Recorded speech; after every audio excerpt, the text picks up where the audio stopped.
Hello viewers, today in this video I am going to tell you how you can change the password of your Gmail account.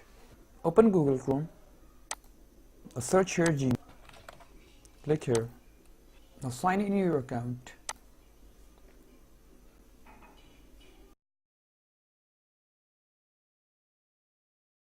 Now on the right side here, click here and click on Google account.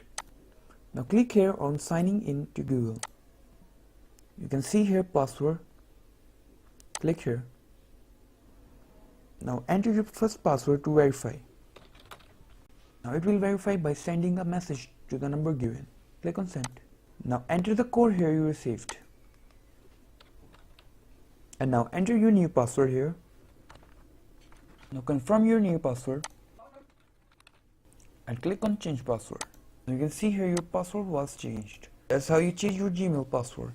I hope you like this video. If you like this video, please like, share and comment on the video, and don't forget to subscribe to my channel and hit the bell icon to get more updates.